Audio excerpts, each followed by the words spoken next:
350 tahun lamanya, Belanda menjajah Indonesia. Selama 3,5 abad itu pula, bangsa Indonesia tidak lagi mengenali negerinya sendiri dan tidak lagi memikirkan kepentingan bersama. Belanda telah berhasil memecah belah persatuan, mencerai-berai bangsa Indonesia ke dalam kelompok-kelompok kecil yang lemah. Tidak diperbolehkan kita berkumpul dan bersatu. Tak ada kesempatan untuk berunding memahami keadaan bangsa.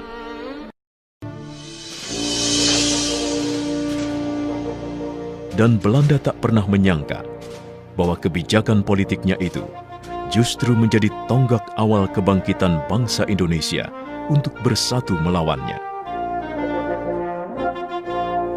Pada masa itu, untuk keperluan pendidikan, pemerintah Hindia Belanda bahkan mendirikan gedung-gedung sekolah. Salah satunya Gedung Stovia yang ada di Batavia, sebutan Jakarta masa itu.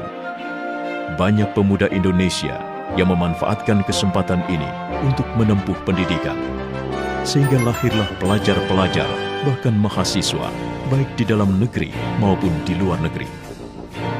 Banyaknya pemuda Indonesia yang mendapatkan pola pendidikan Barat justru membuka pikiran mereka akan kemerdekaan.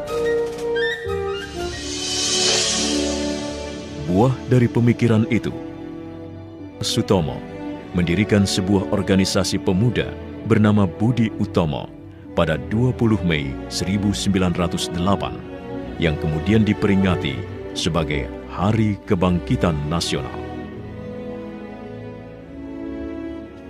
Gaungnya terdengar hingga ke seluruh tanah air dan menginspirasi lahirnya organisasi-organisasi dan partai baru seperti Sarekat Dagang Islam yang menjadi Sarekat Islam pimpinan Cokroaminoto, Partai Politik Indische Partai oleh R.M. Suwardi Suryaningrat atau Ki Hajar Dewantara, Cipto Mangunkusumo, dan Dawas Dekker.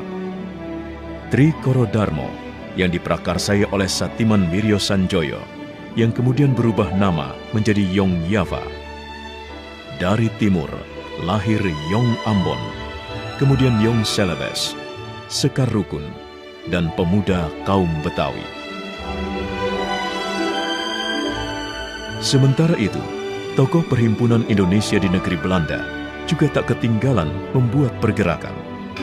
Pada 15 November 1925, diadakanlah pertemuan yang dihadiri oleh Yong Yava, Yong Sumatranen Bon, Yong Ambon, Yong Bataksbon, pelajar Minahasa, Sekar Rukun, dan peminat perorangan untuk membentuk panitia Kongres Pemuda pertama.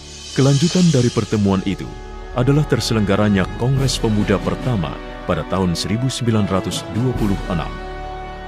Dalam kongres ini diusulkan untuk mengadakan fusi atau peleburan di antara begitu banyak organisasi pemuda di tanah air untuk menyatukan visi.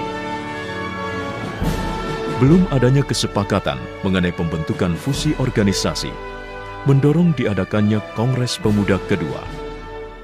Kongres yang diketuai oleh Sugondo Joyo Puspito ini diselenggarakan pada 27 dan 28 Oktober 1928 di sebuah rumah di Jalan Keramat 106 Jakarta yang dulunya berfungsi sebagai tempat pondokan dan tempat berkumpulnya Yong Yava.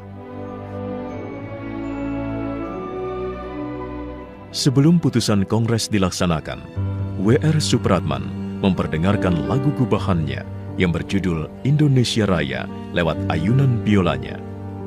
Inilah saat pertama kalinya lagu Indonesia Raya, lagu kebangsaan Indonesia, dikumandangkan di hadapan publik.